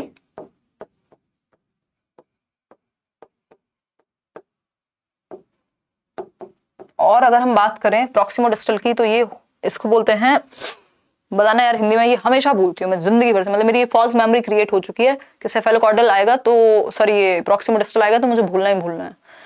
बताओ एक बार लिख के, सेंटर टू पेरिफेरी तो होता है भाई हिंदी में, हिंदी पूछ रहे हो हिंदी, मीनिंग तो मुझे भी पता है, ऐसे रट्टे थोड़ी लगा क्या। मस्तकोदमुखी एक और शब्द होता है इसके लिए थोड़ा आसान, मस्तकोदमुखी तो यही होता है, सिरोदमुखी, मस्तक से पैर की तरफ, सर से पैर की तरफ। ये देखो अंग्रेज, समीपस्थ दूरस्थ विकास, हाँ इसका एक और बहुत आसान शब्द है समीपस्थ दूरस्थ विकास, तो ठीक है चलो समीपस्थ दूरस्थ ही लिख लेते हैं। समीपस्थ दूरस्थ विकास, ठीक है। अगर समीपस्थ दूरस्थ विकास की बात करेंगे, सेफेलोकॉर्डल जाता है हेड टू टो, सर से पैर की ओर, हेड टू टो, यानी खोपड़ी से, सेफेल का मतलब ये खोपड़ी, ठीक, आपके सर से विकास जो है वो पैर की तरफ जाएगा, हेड टू टो जाएगा, पैर के अंगूठे की तरफ, ठीक, सर से पैर। जो विकास की दिशा है, दो दिशाएं हैं, एक है सर से पैर, सिर लिख लीजिए, सिर से पैर, और दूसरा है सेंटर टू आउटवर्ड। अगर पूछे लॉन्गिट्यूडिनल कौन सा है, लॉन्गिट्यूडिनल या लंबवत, लॉन्गिट्यूडिनल लंबवत अगर पूछेगा तब भी क्या आएगा, सेफेलोकॉर्डल, क्योंकि ये हेड टू टो की बात हो रही है, ठीक है, हेड यहां से टो, ठीक, हेड टू टो की बात हो रही है। पहले बच्चा अपना सर संभालना सीखेगा, बाद में गर्दन, फिर ये नीचे वाला हिस्सा, बीच वाला, फिर पैरों पे खड़ा होना शुरू हो जाएगा। ये क्या हुआ, ये एक दिशा है कि सर से पैर की ओर, ऊपर से नीचे की तरफ जा रहा है विकास, दिस इज सिरोध पदोन्मुखी, हेड टू टो। अगर पूछे प्रॉक्सिमोडिस्टल, दूसरी दिशा है क्या, प्रॉक्सिमोडिस्टल, समीपस्थ दूरस्थ विकास, यानी नियर टू फार, पास से दूर की तरफ, पास किसके, सेंटर के, नियर टू फार या सेंटर टू पेरिफेरी, दोनों में से कुछ भी पूछ सकता है, सेंटर टू पेरिफेरी यानी केंद्र से सीमाओं की ओर, तो आप कहेंगे प्रॉक्सिमोडिस्टल। कैसे, बच्चे की पहले रीढ़ की हड्डी डेवलप होती है, हार्ट डेवलप होगा, बाकी जो कंट्रोल है उसका पहले पूरी बाजुओं पर, फिर इन बाजुओं से भी हाथों पर, फिर उंगलियों पर, एक्सट्रीमिटीज तक, सेंटर से बाहर की ओर विकास जब आएगा तो वो आएगा प्रॉक्सिमोडिस्टल में, नियर टू फार, आपके सेंटर से बाहर की ओर। क्लियर है ना। आगे बढ़ेंगे तो याद रखना है, सेफेल से याद रखना है सर से पैर तक, प्रॉक्सी से याद रखना है दायरे में, प्रॉक्सी का मतलब है दायरा, centre to outward, near to far, longitudinal लंबवत पूछे तो हेड टू टो वाला, सिंपल बात। आगे बढ़ेंगे तो ये हुआ डेवलपमेंट की डायरेक्शन, ठीक। एक और चीज पूछ ली थी इस बार, आपको याद रखनी है कि सेंसरी से, पहले सेंसस से समझ बनाएगा, फिर कॉन्क्रीट चीजों को समझने लगेगा, मूर्त चीजें जिनको वो टच और फील कर सकता है, फिर एब्स्ट्रैक्ट चीजों को समझने लगेगा जो अमूर्त हैं, ठीक, ये भी एक दिशा है, ठीक। सेंसरी टू कॉन्क्रीट मतलब सांवेगिक, सांवेगिक नहीं, सेंसरी को बोलेगा इंद्रिय गामक और समथिंग, कॉन्क्रीट मूर्त जिन चीजों को टच फील कर सकते हैं, एब्स्ट्रैक्ट अमूर्त जो आइडियाज में है। क्लियर है बात। आगे बढ़ेंगे, समझेंगे कुछ चीजें। सोशलाइजेशन प्रोसेस, सामाजिकरण की प्रक्रिया आ जाती है। अब डेवलपमेंट की सारी गाथा हमने गाली है, 5 नंबर का काम आपका हो गया है अगर आपने इतना समझ लिया है तो, ठीक है। तो 30 में से 5 नंबर बुरे नहीं है, अभी तो 1 आध घंटा ही हुआ होगा।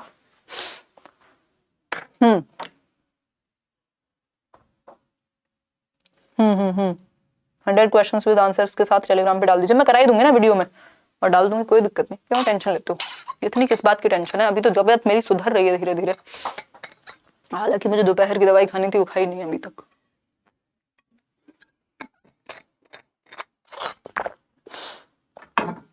एक घंटे में 30 नंबर भी कर सकते हैं वैसे हम, वो किसी और दिन करेंगे फास्ट रिवीजन में। अभी पहले आप पूरा रिवाइज कर लो इस साल का। देखो, सोशलाइजेशन प्रोसेस यानी सामाजिकरण की प्रक्रिया।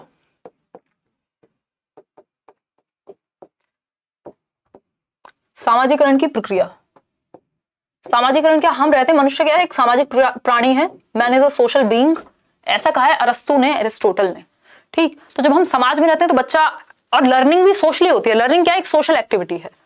लर्निंग इज अ, ये एक बहुत बड़ा कैरेक्टरिस्टिक है लर्निंग का, learning is a social activity. बाकी जिनको ये बहुत ही ज्यादा डिटेल में समझना हो, पेडागोजी स्पेशल बैच आएगा शायद इस बार की सीटेट के बाद, साल में 2 बार 3 बार ही आता है मुश्किल से, वो रिलेट कर पा रहे होंगे। हाँ बिल्कुल, आप लोगों की दुआओं से तो सेहत हो रही है अच्छी। Learning is a social activity, यानी अधिगम जो है एक सामाजिक प्रक्रिया है। जब बच्चा ग्रुप में सीखता है तो वो ज्यादा बेहतर सीख पाएगा, ठीक, उसकी खुशी ज्यादा होगी, हैप्पीनेस आपकी ज्यादा होती है जब आप 2 लोगों में जाते हैं, गप्पे मार के आते हैं, है ना, और फिर कहते हैं कि चल बहन हमें क्या करना है, कोई कुछ भी करे, है ना। 1 घंटे बुराइयां पीटने के बाद जब आप कहते हैं हमें क्या करना है, कोई कुछ भी करे, तो दिस इज सोशलाइजेशन की प्रक्रिया है। इससे आपकी खुशी अच्छी होती है, आपको थोड़ा हैप्पीनेस इंडेक्स बढ़ता है ना, आप कोऑपरेट करना सीखते हैं। इससे होता क्या है, सोशलाइजेशन से आप एक दूसरे को सहयोग भी करना सीखते हैं, कोऑपरेशन की भावना आती है, हैप्पीनेस की भावना आती है, एक सेंस ऑफ कम्युनिटी आता है, ठीक है। कोई कह रहा है मेडिसिन ऑन टाइम प्लीज, हाँ यार करेंगे करेंगे, एक्चुअली मेरा दिन ही आधी दोपहर से शुरू होता है ना, ठीक। तो इतनी सी बात है। तो सामाजिकरण वो प्रक्रिया जब 4 बच्चे मिलकर के आपस में, स्कूल में बहुत तेजी से होता है सामाजिकरण।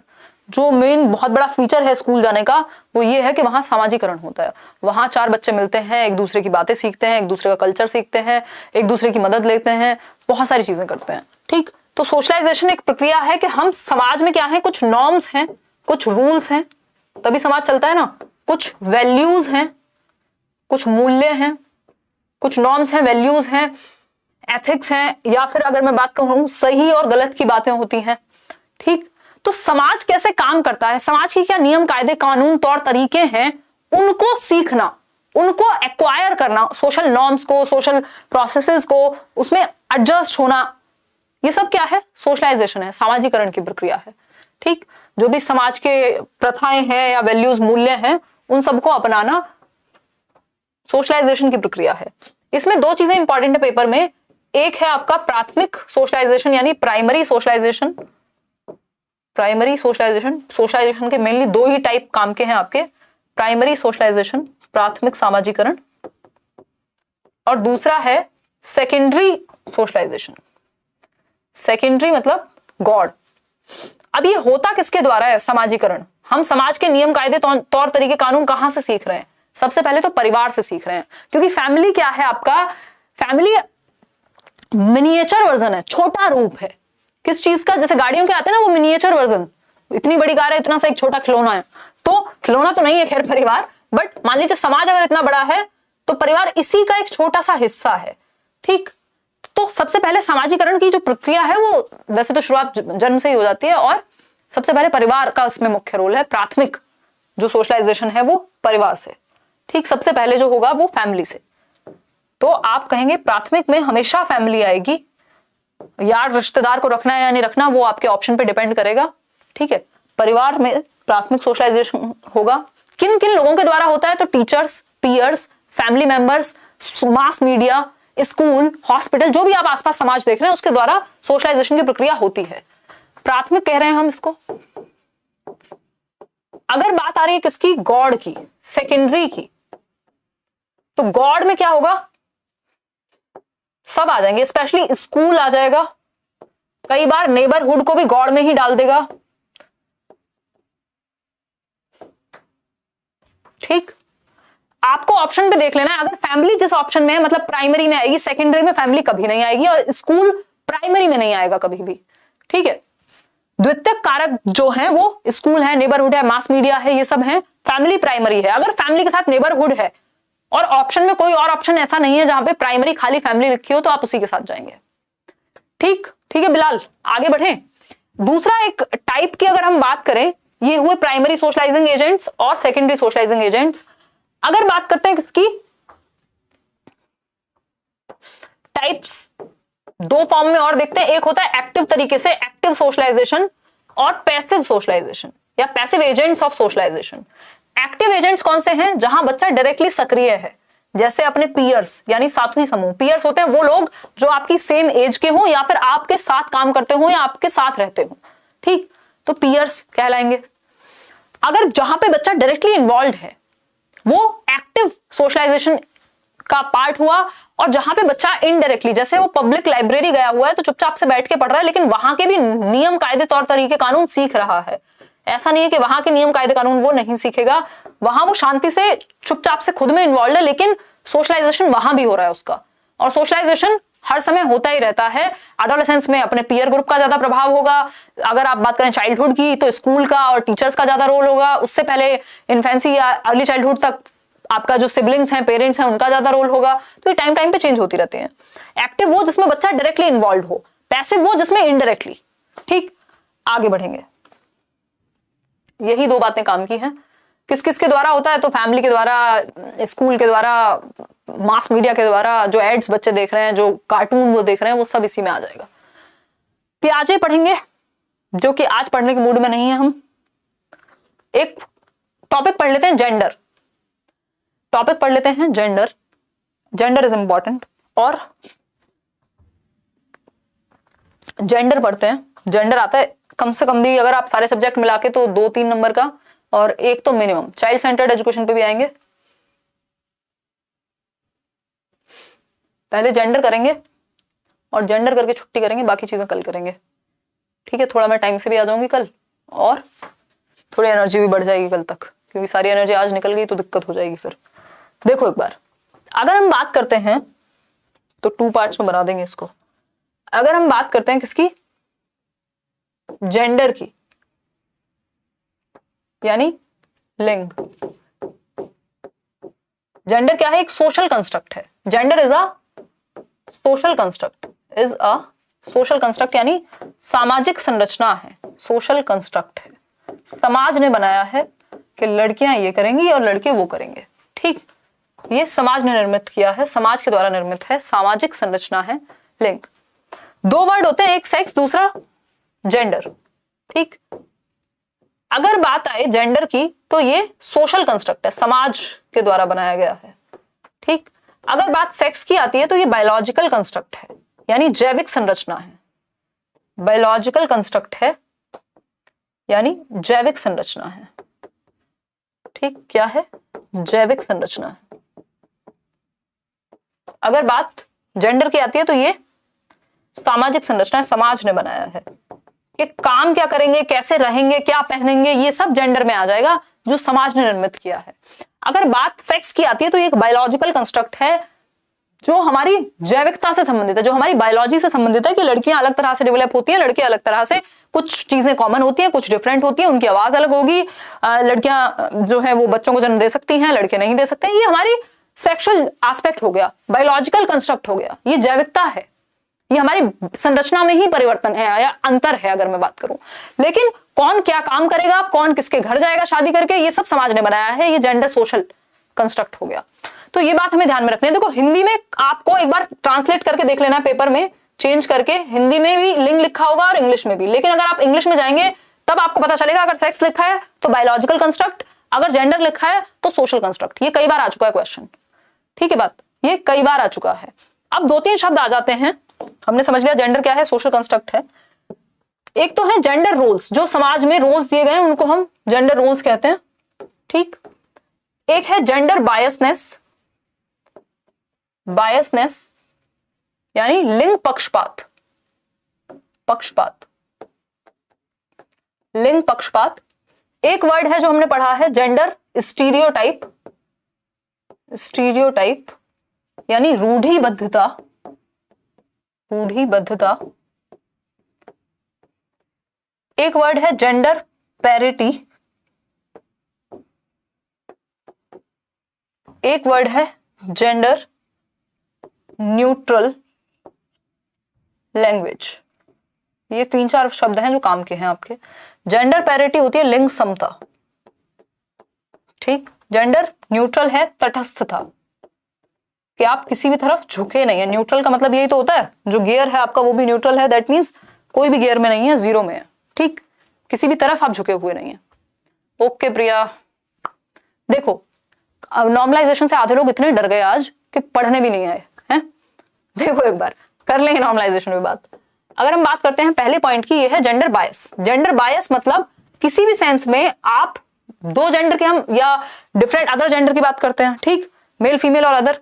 अगर हम बात करें तो आप क्या कर रहे हैं, बायस, पक्षपाती हैं आप किसी भी आधार पे, जेंडर के आधार पे, कि कोई लड़का है या लड़की है, अदर जेंडर है, तो आप क्या करते हैं, उसके साथ पक्षपात कर रहे हैं कि तुम्हें नौकरी नहीं देंगे, तुम तो ट्रांसजेंडर हो या तुम फलाने हो। ठीक, जेंडर के आधार पे क्या है, हम पक्षपात कर रहे हैं, चाहे वो लड़के के साथ करें चाहे वो लड़की के साथ करें। चाहे हम लड़के को ये कहें कि हम मुझे तो लड़के नहीं पसंद इसलिए मैं तुम्हें इंटरव्यू में पास नहीं होने दूंगी, तब भी ये पक्षपात है। चाहे मैं लड़की के साथ करूं ये बात, तब भी पक्षपात है, क्योंकि आप जेंडर के आधार पर देख रहे हैं, आप उसकी क्वालिफिकेशन या उसकी एबिलिटी के आधार पर नहीं देख रहे। तो ये बायसनेस किसी के भी प्रति हो सकती है। बायसनेस का मतलब है किसी भी एक तरफ झुकना। जबकि स्टीरियोटाइपिंग की अगर मैं बात करूं, रूढ़िबद्धता की, तो ये वो चीजें जो समाज में पहले से चली आ रही हैं। जैसे लड़कियां तो मैथ्स में कमजोर होती हैं, लड़के अच्छे होते हैं, है ना। लड़कियां तो जो है वो घर का काम करेंगे, लड़के बाहर का काम करेंगे, लड़के रोते नहीं है, ये भी क्या है, एक स्टीरियोटाइपिंग है, रूढ़िबद्धता है। ऐसा थोड़ी लड़के इंसान नहीं है, उनमें इमोशंस नहीं है या वो रो नहीं सकते हैं, वो कैपेबल नहीं है रोने के। ठीक, तो ये रूढ़िबद्धता है जो समाज ने स्टीरियोटाइप कर दिया है, रोल्स को टाइप कर दिया समाज ने इंसान में, और जोड़ दिया कि अगर इसके अगेंस्ट कुछ और करोगे तो तुम लड़कों की तरह रहती हो। ये कहां से, ये स्टीरियोटाइप है। तरह क्या होता है, कपड़े ही तो हैं।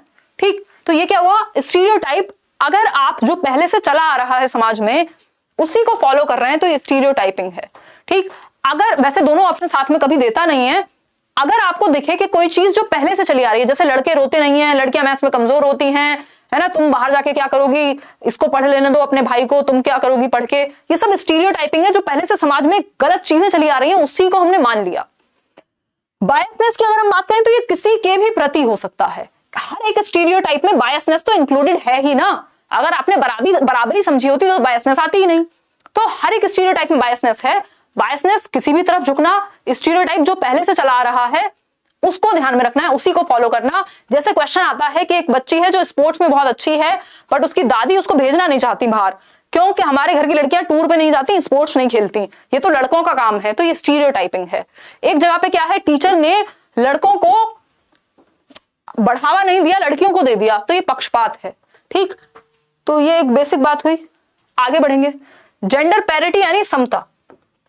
आपको जेंडर पैरिटी का इस्तेमाल करना है एज अ टीचर, मतलब जेंडर के प्रति सेंसिटिव रहना है, किसी भी तरफ झुकना नहीं है। जेंडर इक्विटी का इस्तेमाल करना है, जहां जिसको जरूरत है उसके हिसाब से आप समझेंगे। जेंडर न्यूट्रल लैंग्वेज आपकी होनी चाहिए, जैसा कैमरा मैन की जगह कैमरा पर्सन। और आई थिंक अभी तो बहुत ही आईसीसी ने आई थिंक किया है कि बैट्स मैन की जगह क्या बैट्स पर्सन और समथिंग, कुछ कोई तो एक वर्ड यूज किया इन लोगों ने, मुझे बड़ा अच्छा लगा था देख के। एक बार बताओ कमेंट करके, आप लोग ज्यादा अपडेटेड रहते हो, मैं थोड़ी बीमार भी चल रही हूँ आजकल। आज मेरे सारे बहाने बीमारी से लगेंगे, है ना, मैं गला गया बोलते बोलते। देखो एक बार नाम में क्या रखा है, हाँ ये बात भी सही है, फटाफट से बताओ। बैटर्स रखा है, एग्जैक्टली बैटर रखा है, batter. Yes yes yes, you are right. Yes, batsman की जगह ये जेंडर न्यूट्रल लैंग्वेज का उदाहरण अगर आप देखेंगे आज की डेट में बहुत ही रिसेंट एग्जांपल है। पहले क्या करते थे, क्रिकेट में बात होती थी बैट्समैन की, बैट्समैन। ये बैट्समैन वर्ड अपने आप में जेंडर बायसनेस की तरफ लेके जा रहा है या स्टीरियोटाइपिंग की तरफ लेके जाएगा। ये इक्वल वाली, ये जेंडर न्यूट्रल लैंग्वेज नहीं है। बेसिकली ये कुछ भी ना करे, चलो हमने मान लिया आप जेंडर, अगर बैट्समैन है तो विराट कोहली को बैट्समैन ही कहोगे, मतलब ऐसा थोड़ी बैट्स वुमेन कह दोगे। तो अगर बैट्स वुमेन कहोगे तब भी प्रॉब्लम है। मतलब आपके काम में आपके जेंडर को दर्शाने की जरूरत नहीं है, आप काम से जाने जाओगे ना कि जेंडर से।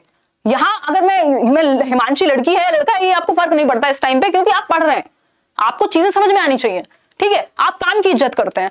तो ये क्या हुआ, बैट्समैन, ये बैट्समैन जेंडर न्यूट्रल नहीं थी, इससे जेंडर का पता लग रहा है। जबकि काम जो प्रोफेशन है वो प्रोफेशन से जाना चाहिए, ना कि जेंडर की वजह से। तो ये बैटर कर दिया इन्होंने। बैटर मतलब जो भी बैट यूज करेगा, जो भी खेलेगा वहां पे खिलाड़ी है। ठीक है, तो ये बैटर हो गया वर्ड। तो ये जेंडर न्यूट्रल लैंग्वेज को इन्होंने दर्शाया है, जेंडर न्यूट्रल लैंग्वेज के आपके जेंडर को दर्शाने की जरूरत ही ना पड़े, ऐसी भाषा का इस्तेमाल करो। जेंडर न्यूट्रल लैंग्वेज है ये। जैसे कैमरा मैन कहने की जरूरत ही क्या है हमें, भाई कैमरा सिर्फ मैन ही चलाएगा, ये किसने कहा, कैमरा पर्सन है, चाहे मैन हो चाहे विमेन हो चाहे मेल हो फीमेल हो, हाउ डज इट मैटर। ठीक, अगर हम बात करते हैं बैटर की बात हो गई, यहां कैमरा मैन की जगह हम कैमरा पर्सन यूज करते हैं, चेयरमैन की जगह हम चेयर पर्सन यूज करते हैं, है ना। प्रिंसिपल मैडम और प्रिंसिपल सर की जगह वो जो खाली वर्ड है प्रिंसिपल, वो अपने आप में ऑलरेडी अच्छा है। ठीक, वो आप व्यक्ति को देख के लगा दें, तो ऐसा भी नहीं है कि आप पता चले आप स्कूल गए और प्रिंसिपल मैडम बैठी हुई हैं, आप उनको मैडम कहने को तैयार नहीं, तो वो भी प्रॉब्लम हो जाएगी। तो जेंडर न्यूट्रल लैंग्वेज, लिंग तटस्थ भाषा, जिसमें लिंग को दर्शाने की जरूरत ही ना पड़े। ठीक है ना, इतनी बात। कोई दिक्कत परेशानी इस बात को समझने में मुझे नहीं लगता होगी आपको। कोई और किसी बात को समझने में दिक्कत हो रही है तो बताओ। हाँ, वॉचमैन, वॉच पर्सन भी हो सकता है। ठीक, आज के लिए इतना ही रखेंगे। कल मैं थोड़ा सा 9 बजे से शुरू कर दूंगी। कल तो खैर कई सेशंस होने हैं मेरे आपके साथ, 4 बजे से ये मान लो कि मैं आपके साथ बैक टू बैक मिल रही होंगी कल। ठीक है, यार अपनी बुक का अपडेटेड वर्जन रिलीज करो which will including few more topics like disabilities, formative assessment in detail, quotes and books from psychologist.